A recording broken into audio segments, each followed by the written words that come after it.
Hello, hello, friends. You are listening to the We Rise Together podcast. This is a weekly podcast where 5 women have come together to help you and encourage you to living the best life that you could possibly live. We base all of our life on certain areas, and that's what this podcast is about.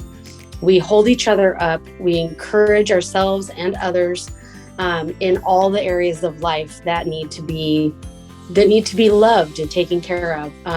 Areas like your finances and your faith, your family and your friends. We don't leave out fun, and we definitely don't leave out what we do for a living. So I hope you will join us every single week right here on this podcast. If you want to see us live, you can find us on YouTube. If you want to get to know us better and be a part of our community, please go over to Facebook. You can find the link in the description of this video. We have a Facebook group called We Rise Together, and we would love to have you join us in that group. So join us every single week right here. And don't forget, life is better when we rise together. Okay. Hey, friends. We are back again. I know you missed us so much from last week. This is episode 8. We are talking about the dreaded winter burnout. My name's Kori Cook. I'm here with Kari, Greta, Krista, and Joanne in the We Rise Together podcast. Welcome to everybody. If you haven't been here before, we are so excited. Please click the download and share with everybody you know so that we can all become just one big, huge community. If you have not found us on Facebook yet, please do so. Our Facebook group is called We Rise Together with a Z, and there's lots of fun community happenings over there. So we hope that you join us. Okay, so winter burnout. It is a real thing. We go through the year and we get to December. Actually, we get to about Halloween, and we start looking forward to Christmas, and everybody starts, getting amped up for that. And that's a lot of energy. And then, the New Year's comes, and that's a lot of energy. And it just seems like right about now to, mid-February, we start getting that burned out feeling of we're just ready for just summer, spring and summer and sunshine. And it happens to everybody. So you're not alone. One of the ways that I combat burnout is I make sure that I stay grounded, honestly. Going outside, and I know it's cold. I know that for those of you in Canada, there's still 700 feet of snow. And you probably can't even find outside or the ground. But for those of us even probably where Krista's at in North Dakota, there's probably still a lot of snow. But I go outside, breathe in the fresh air, and clean my house. Like, I just start that house cleaning process and grounding me and paying attention to what's important to me and just kind of pulling back on the reins a little bit. And slowing down. That's kind of what helps me. And I mean, I don't know. What do you guys do? What do you guys think? Well, I'll go. I was going to say, don't all talking at each other. I'm in winter burnout. I want to hibernate. I don't want to go outside. It's really cold, and it's still very snowy here. So, but yeah, I think for me, just in the last little bit, it's just staying active, right? Like just, keeping that momentum going and keeping your mind occupied and not wanting to hibernate. Well, first of all, eat everything inside and then go and hibernate. So definitely the fitness part has been a big bonus for staying on track and not being able to, sit and just wallow in my in my winter blues, right? Mm-hmm. Another one is the other day, we're fortunate in Calgary, especially or Alberta, is that even when it's really, really cold, we get a lot of sun. So the other day was really cold, and I opened the back door to let the dogs out, and it was super sunny. It was like around noon, and I just stood there, and I put the screen down, and I just stood there, and I'm like, oh, I'm just gonna pretend it's summer and I'm sitting outside. So that's another one. Just getting that vitamin D was enough to keep going, right? And so just finding those little things that you would do in the summer. Obviously, you're not going to go swimming outside or anything, but if Not I had here. a hot tub Yeah. outside, I would. Unless you drill a hole in the ice, maybe you Well, could go. that's supposed to be really good for you, actually. Actually, yeah. That's the newest thing too, right? Is the ice bathing. Haven't Yeah. And I mean, that's for a lot of it, a lot of your body systems, for your mental health, for a lot of that stuff, right? So if you're brave enough, you go do some winter swimming in the ice. But yeah, that's pretty much for me. It's just sticking to trying to stay on top of that whole fitness thing, and really keep your mind occupied. I'm not doing an ice bath. I will take Q Science's vitamin D spray under my tongue, 8 sprays, and I will live happily ever after. You're never catching this girl. That's like people that are, and I know it's good for you, and I know that some people are going to be like, "Oh, you need to do that." I'm fasting. That's just something I can't handle. Like, I My get hungry. Yeah, my son-in-law and my daughter both do the ice cold showers right now, but he's trying to figure out how he can build one of the ice immersion things in their garage and then keep enough ice and water. He keeps telling me I need to try it. Actually, Kayleen come back today with from their house with a book on the guy, I can't remember his name, who's really into this. He's wrote a Tony book about it. Robbins. No, no. That's It's who I He heard walks about on it fire. from. Tony It's Joe Robbins. Rogan who's really into the ice bathing, but yeah, I can't remember who the author is of the book. I should have actually remembered that. But I mean, yeah, it's a practice a that's been done for centuries. So Right? I got told to go find somebody's old freezer, take the top off, like take the lid off so nobody gets stuck in there, and fill that up with water, and then just keep it cold. Like in our climate, we can keep it outside or whatever, right? And use Well, that. it would freeze. It would be solid here. Well, I like, know, or keep it downstairs or whatever, right? It's just yeah. um And that You was your guys could functional just medicine get doctor, naked. wasn't it? what's that? You could just get naked and run outside and lay in the snow and do a snow angel really quick. And That's what I'm that's the thinking might work. I thought But of you that, know what? Kori. Now that you mention that, goodness. Kori, part of what I think I start to really miss in the winter time is walking barefoot on the ground, on the earth, because I'm very into grounding. And this is a really, I was like, actually, my cousin Barry, he does walk in the snow to ground himself. I just haven't done that yet. No, I don't think I could handle it. But I start to miss that part of it too, right?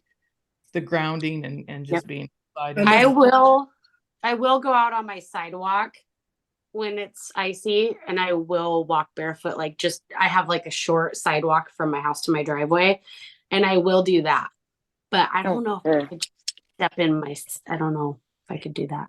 When I was growing up, we used to go up to the hot springs, and it was a beautiful, like big circular pool. And around the edge, because it was in the West Kootenays, there would be piles and piles of snow. And I guess it's the same as getting out of a hot tub, but you get out, you're all nice and warm, and you go roll in that snow until your skin tingles. And then you hop back in the hot water again, right? So you get that, and it kind of resets your body. When we were growing up, it was just fun, right? It was just fun to do that. But yeah, It wouldn't be fun for me. I'd be screaming the whole time. Maybe I'll try. One of my things that we want to do this summer is to actually build an outdoor sauna with like old fashioned, because my husband is like North American Indian. He goes to sweats and stuff. So we're going to build one, not exactly like they would do a sweat, but kind of a combination of a European sauna house and a North American sweat house. And so maybe I'll try that next winter if we can get it done this summer. I'll go into this outdoor sauna and then go roll in the snow and go back into the sauna. See I'm coming over, okay? And I want to sit in your sauna. Okay. Yeah, Really. I'll do that too. That's definitely one of on my list this summer to get that done. So that's awesome. Yeah. That's awesome. You know, I was thinking too, one thing I think that because a lot of people suffer from like the winter blues, right? They call it SAD, I think, right? Seasonal adverse disorder. Yeah. Yeah. Actually have a light. What? Mhm. You mentioned that. A light? There's UV lights that you can. Yeah. I There's haven't put it up.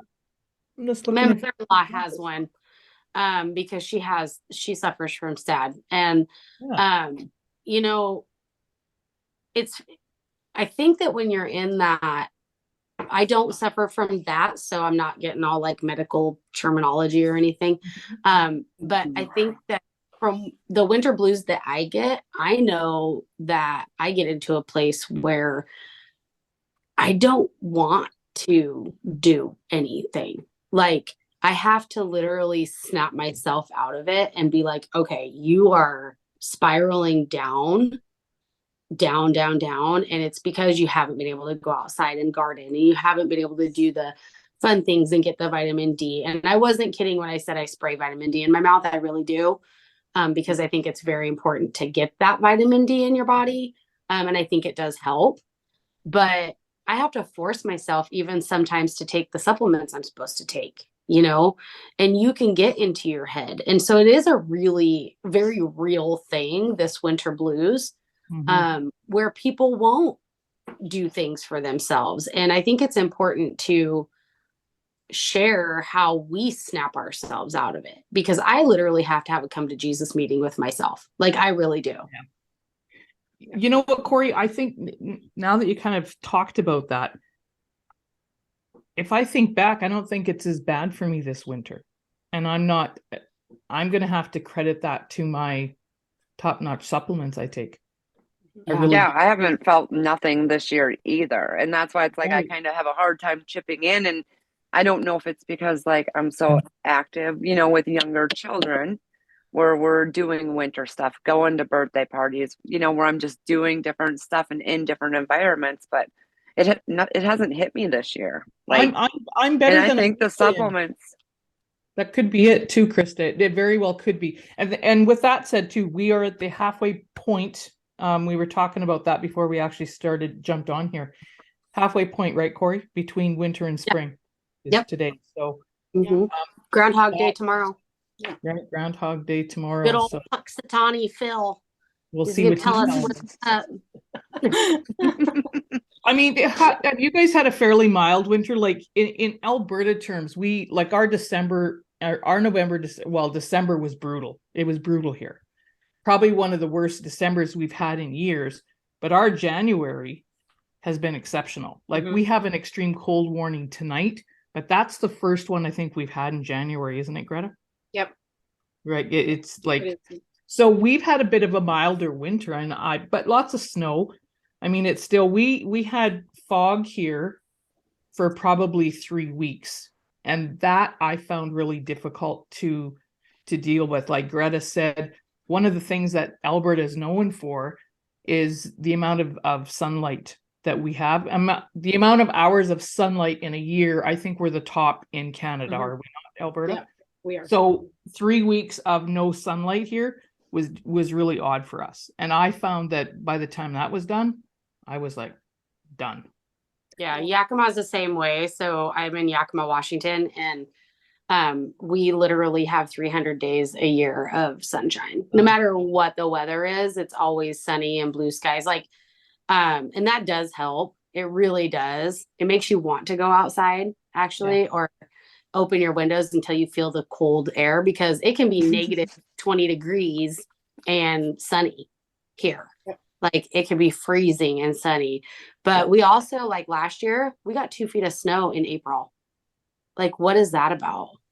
So right when you think it's spring, Don't it's get me started on what that's about, please. Okay, You so guys have- to derail Kari, I'm going to say I also live in the sunniest place in BC. It's actually interesting. documented if you look it up. Cranbrook is the sunniest place in BC, and we get a lot of Alberta weather. It gets really cold here, but when we do have the cold, we do get the bright, brilliant blue sky and the sunny sun. Like it's just so bright and sunshine. And when we get snow, and it's, I mean, as much as I hate shoveling snow, it is very pretty when it gets really cold because it sparkles and everything else, right? And when you are outside, even when it's minus 35 Celsius or minus 30 Celsius, if you're standing in the sun, it doesn't feel that cold. Stay out of the shade. Stay out of the shade, but stay, you know, get in the sunshine. And it just helps get through those days. And where I grew up, it would be foggy because it was right on the edge of a lake. It would be foggy until 3, and at 3:15 the sun would set. So that's sort of what my winters were like. So I've had both sides, and I definitely will take the cold. As long as the sun comes with it, right? So I think there's a common thing here, right? The sun, vitamin D, right? A lot of that is needed for a lot of people. I mean, there's people that live in places that don't get a lot of sun in winter, right? Or spring or fall. And that is really like, that would really depress me. Well, So if definitely. you talk, statistics, and I'm not going to quote statistics because I'm not sure what they are, but I do know that our Northwest Territories and Nunavut has some of the highest rates of suicide worldwide because they don't have any daylight there for months. Seattle, Washington. Yeah. Seattle, Washington is known for it too. Yeah. Is It's it? awful. From the Yeah. rain. Bad. And Seattle would be foggy a lot, All the time. right? Seattle's dreary and just don't even go there. It's just awful. You know what? Vancouver's a bit like that. Vancouver's like that. Yeah, I'm not a big old Vancouver fan either. Well, But it's I not think, far from you know, Seattle. that throws your whole system out of whack, right? Like, I mean, I think another thing that has changed for me, even just in the last month, I've been drinking our adrenal support, our brew, and that has had a huge effect on me. I was just telling the girls before we popped on here, my whole sleep thing has changed, right? I get up really early and I want to go to bed early, which has never been the case. I was always a night owl. But I think getting the adrenals supported and kind of balanced, right? Like your cortisol levels need to be lowered. Right. I mean, what do a lot of people when they get depressed, they end up going on antidepressants. What do those do? They lower your cortisol. This is a natural way of doing that without having all those side effects. And I think that's been a huge changer for me as well. I was never a person that needed antidepressants or anything like that, but I noticed a huge difference. Do you think it's kind of set your internal clock? I think so. I think it has actually reset a lot of things. I probably won't go into a lot of details, but even digestive health. We'll save that for Valentine's Day. I mean, one of the ingredients is ashwagandha. And I recently just learned that it's also good. So, I mean, you know, I'm not like an athlete or anything like that, but I started my fitness journey. That is something that is actually a good thing for somebody that's working out and doing some weight training. One of the ingredients, ashwagandha, is supposed to be good for your, you know, muscles and all that stuff. So ashwagandha is like good for like about 500 things, isn't it?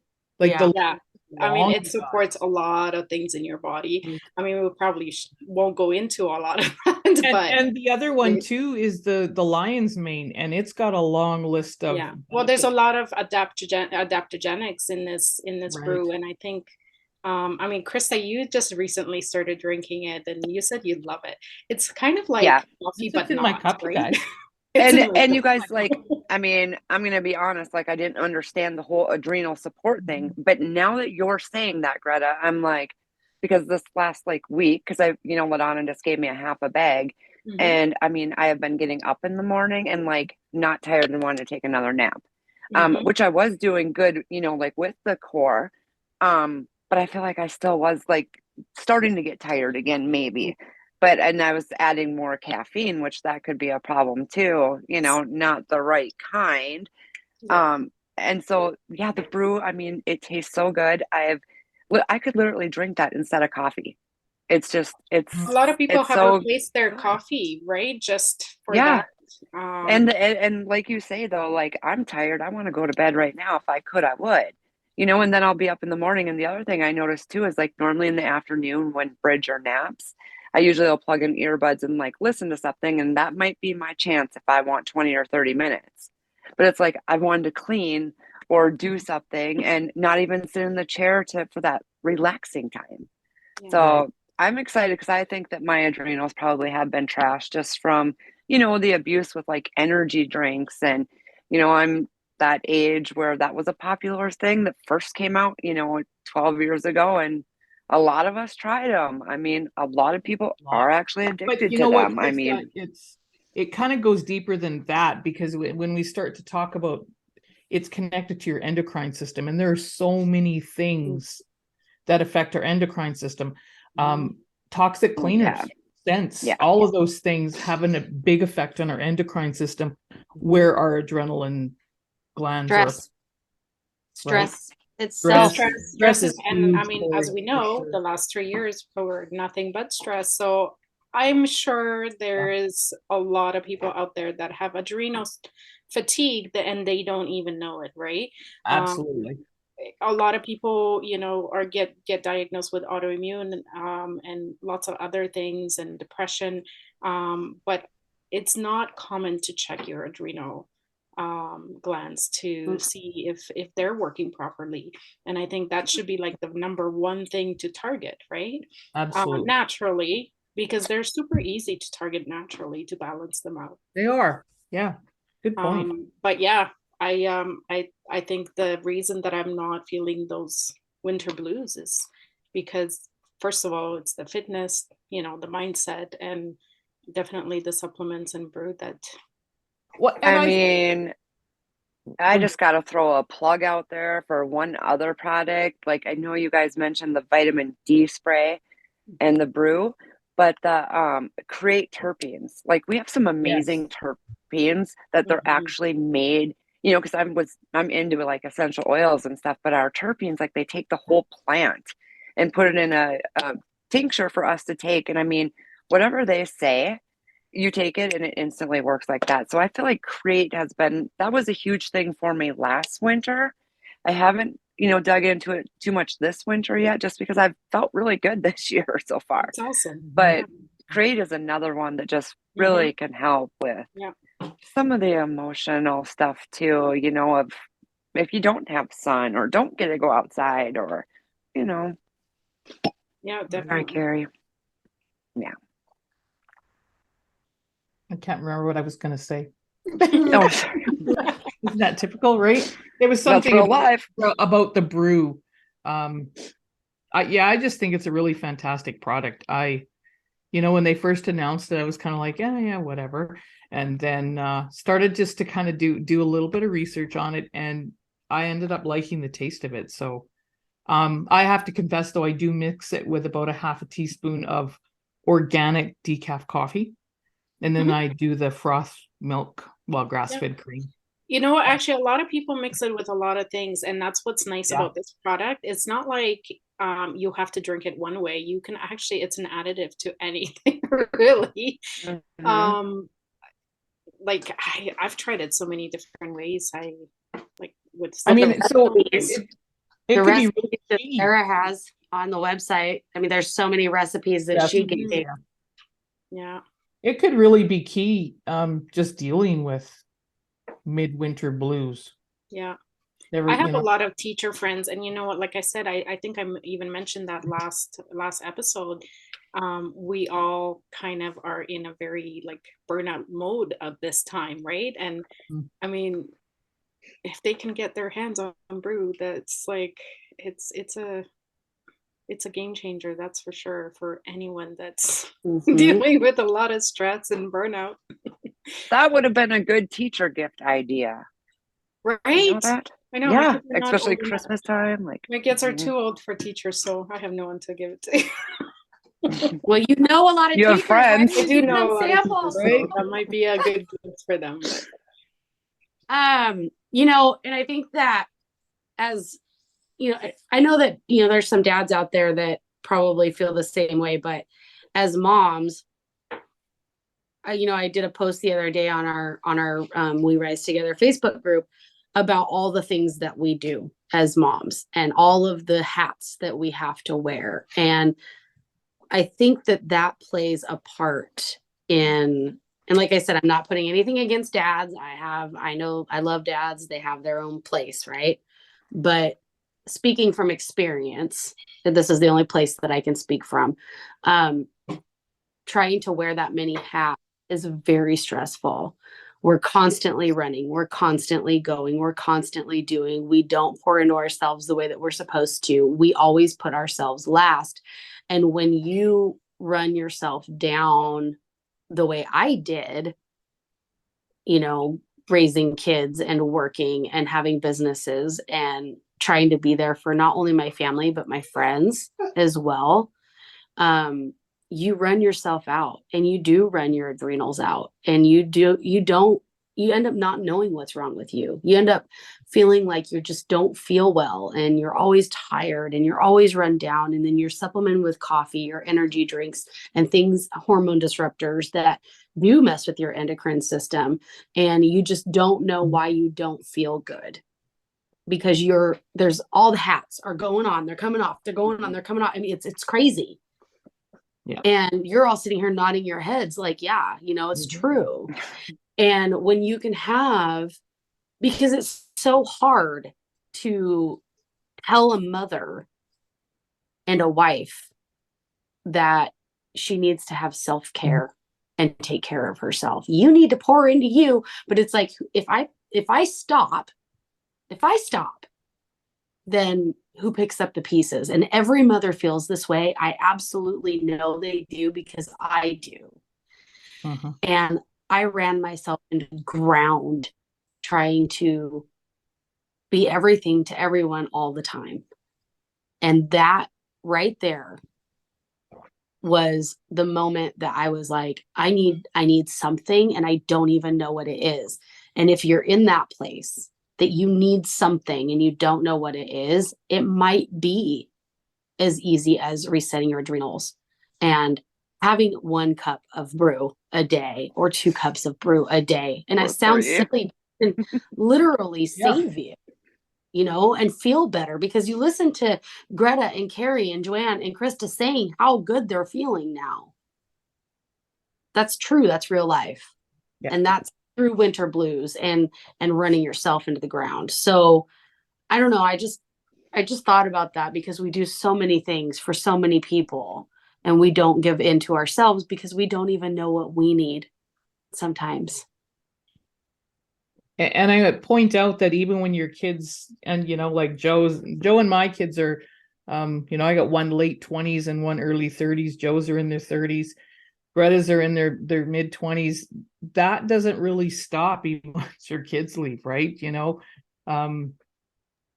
they have problems. The mom is usually the first to hear about it. So my mom used left it, so my mom used to tell me she had a friend that when their daughters got married, they're like, oh, finally, I don't have to worry about my kids anymore. And my mom just went, what?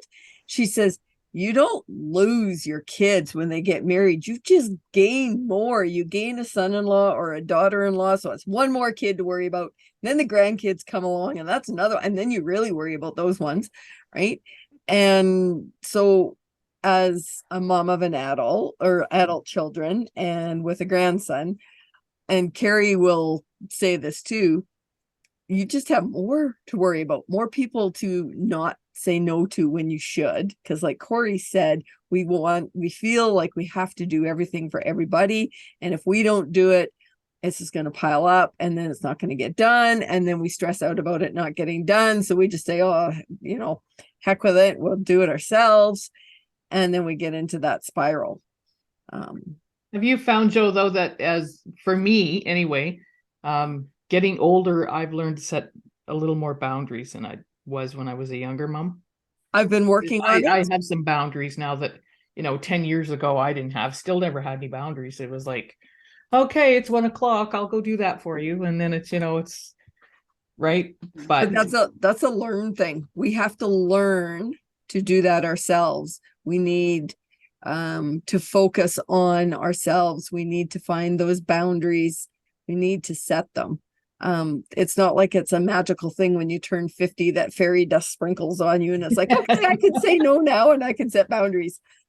And it's one of the hardest things I do to anybody, whether it's my kids, my husband, the people I work with, is say, no, I can't do that for you. Sorry.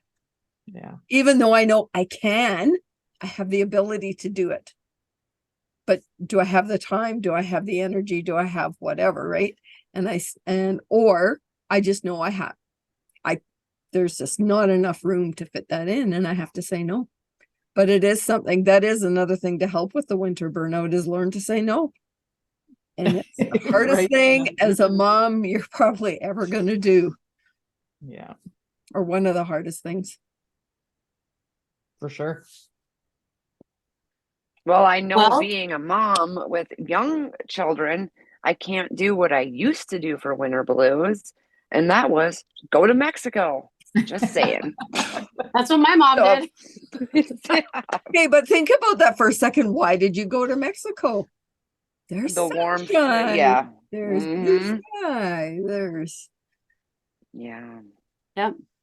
I thought about going to Mexico because I can travel to Mexico.